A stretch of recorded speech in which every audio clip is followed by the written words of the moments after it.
I'm busy editing my skidmark about Zuma is under attack, and I had to do this little input because I can just imagine the same people that called me a Putin agent is now going to call me a Zuma agent.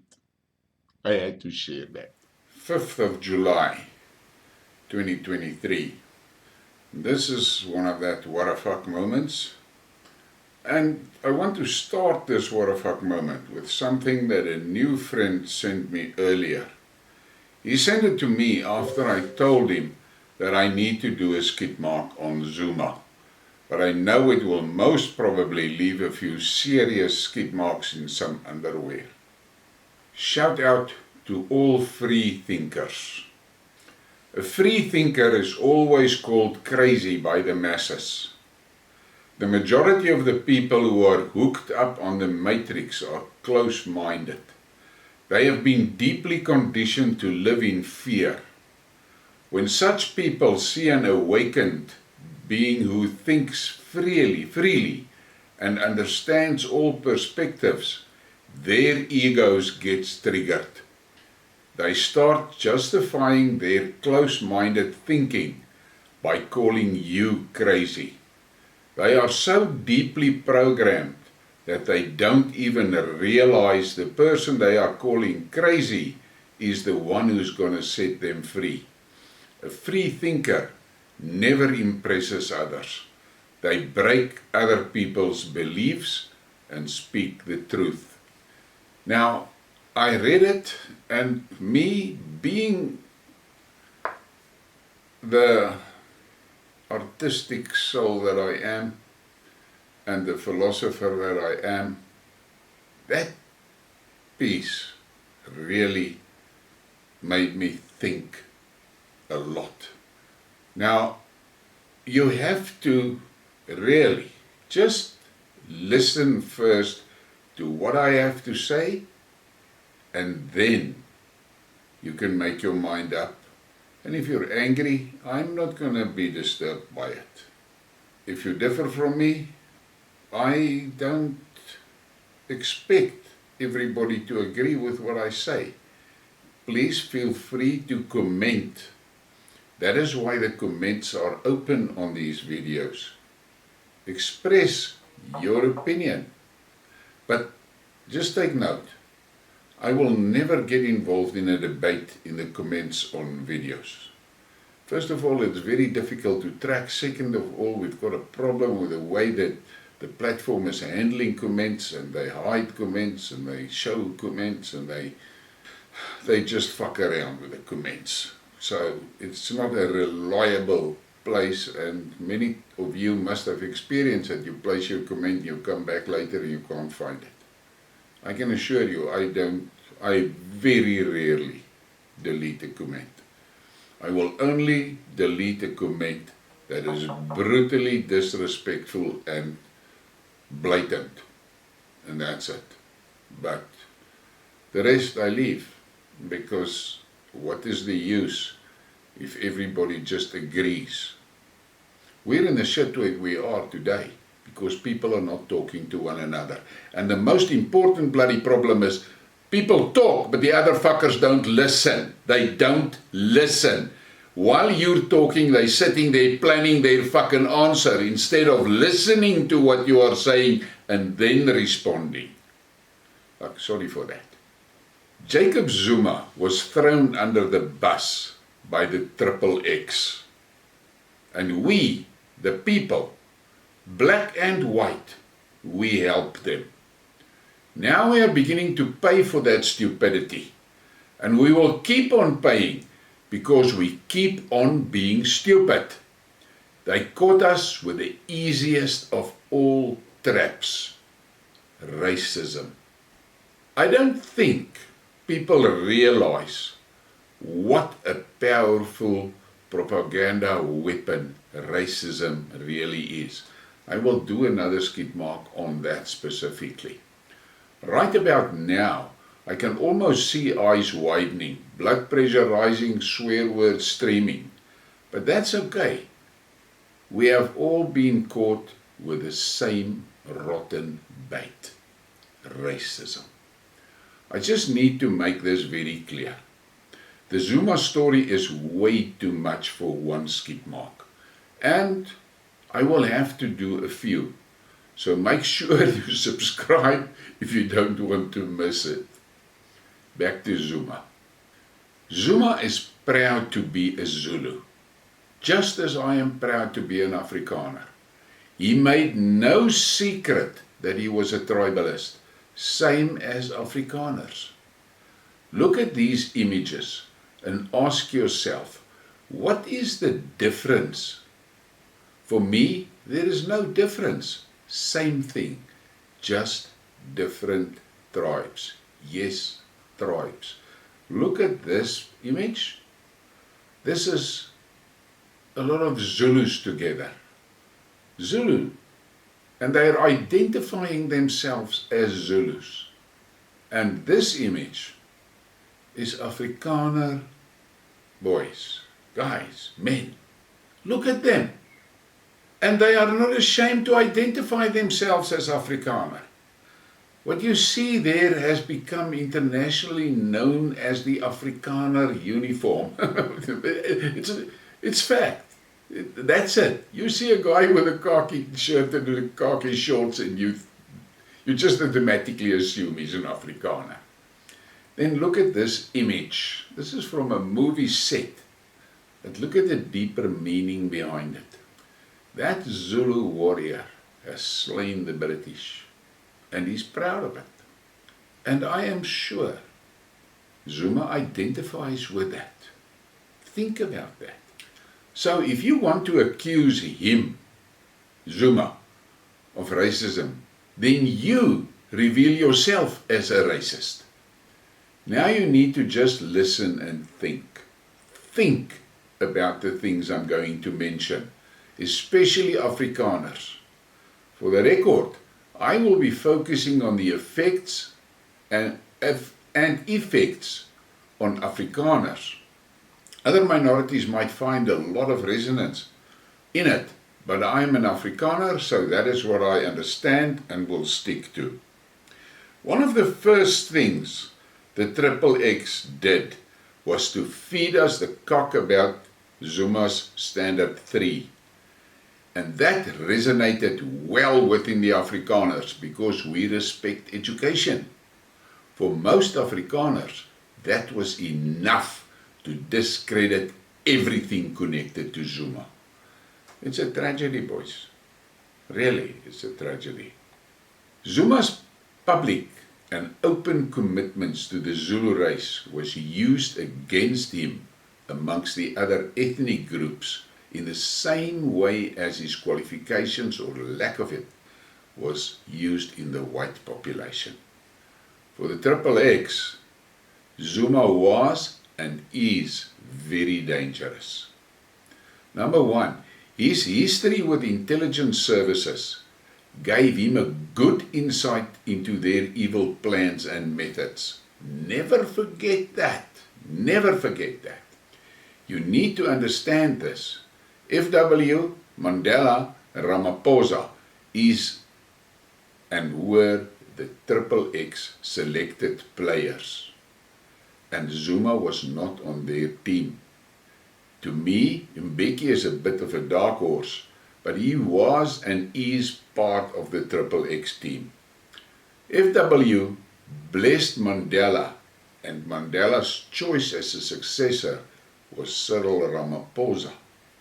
However, internal ANC pressure made him abandon that request, and Mbeki came in as a placeholder for Ramaphosa. But Mbeki did his part in the overall destruction plan of the XXX, and they basically tolerated him. He was a placeholder while they developed and executed their destruction plan. But they could not let him slip by unscathed, because that would leave a wild card in the wild after he goes and Ramaphosa steps in. So what did they do? Mbeki's intellect and academic background gave him credibility among most people. And this was a problem for XXX. Well, never underestimate the resourcefulness of XXX.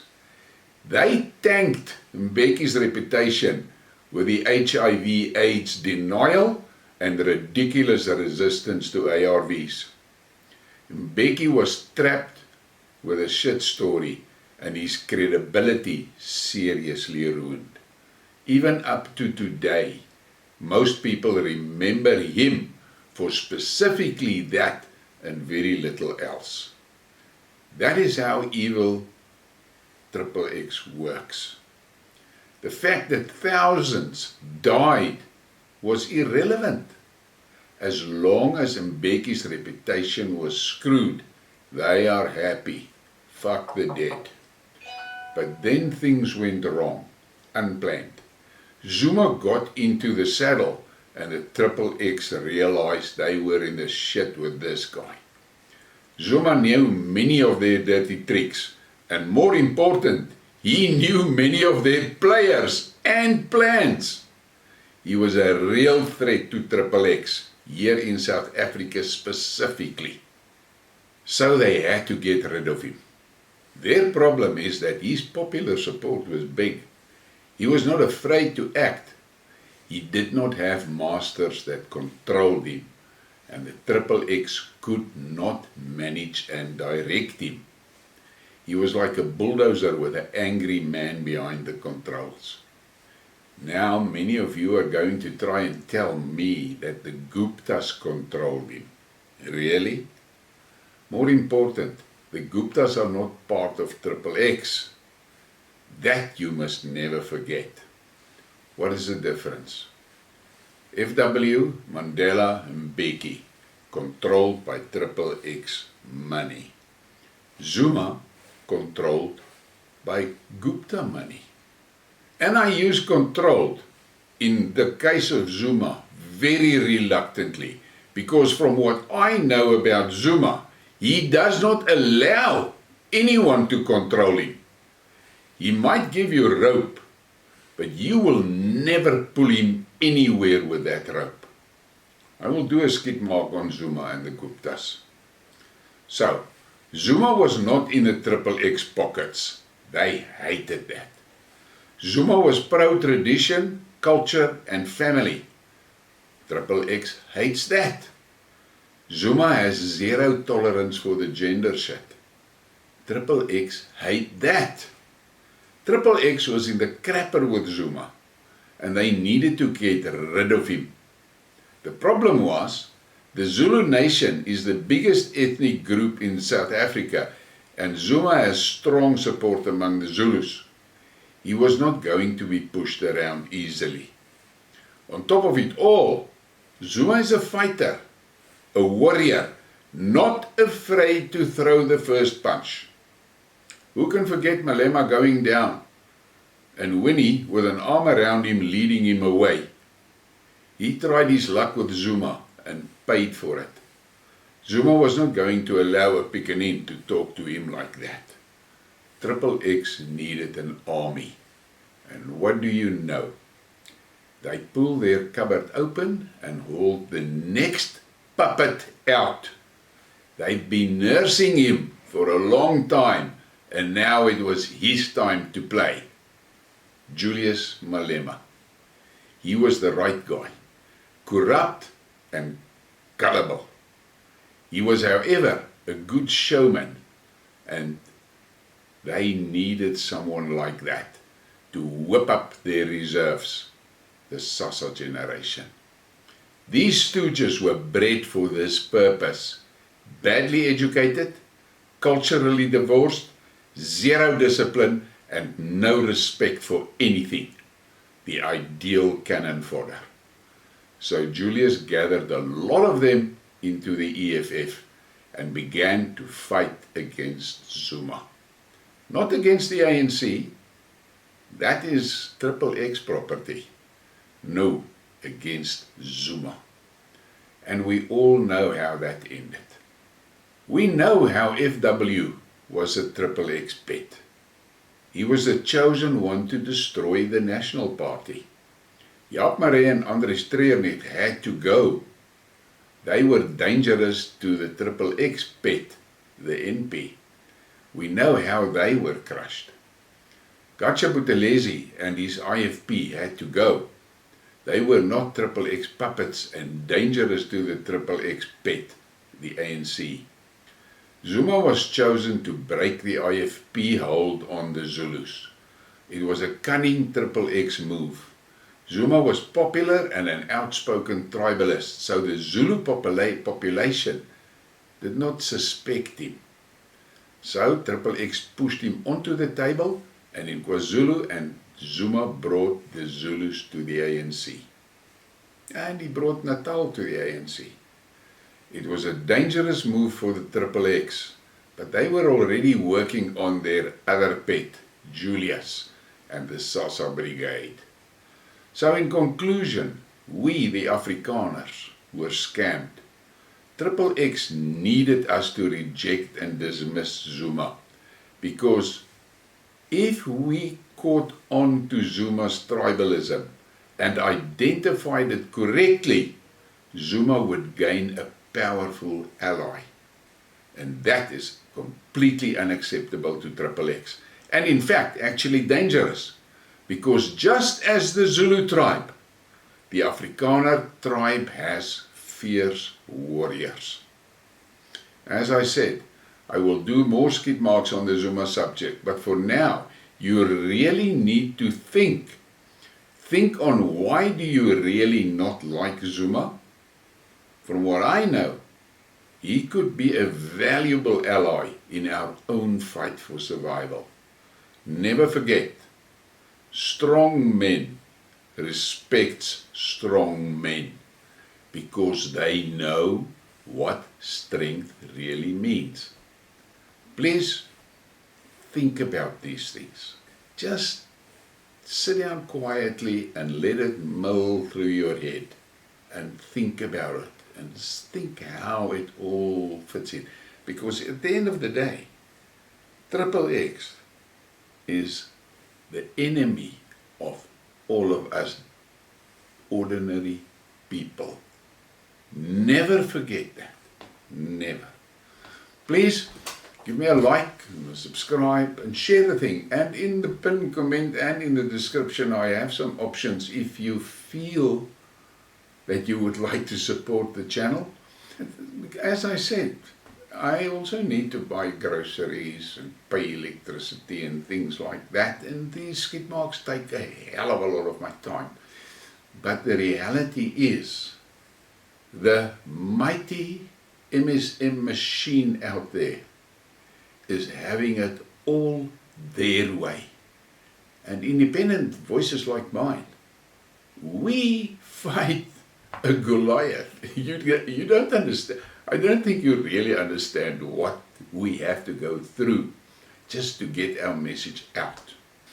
But that is my problem. That's not your problem. And I want to seriously thank those people that are supporting the channel. I'm not going to mention names because that is absolutely, as far as I'm concerned, too dangerous for them. But they know who they are. And I deeply appreciate it. You help me a lot. So, go and take a walk in your garden, or go and stand on your balcony if you live in a flat, and stare out to the horizon and think about these things. We are being programmed and told who to hate and who to dislike and who to think is great. They don't want you to use your own mind and think. They don't want that. That is dangerous. Please keep that in mind. Have a great day.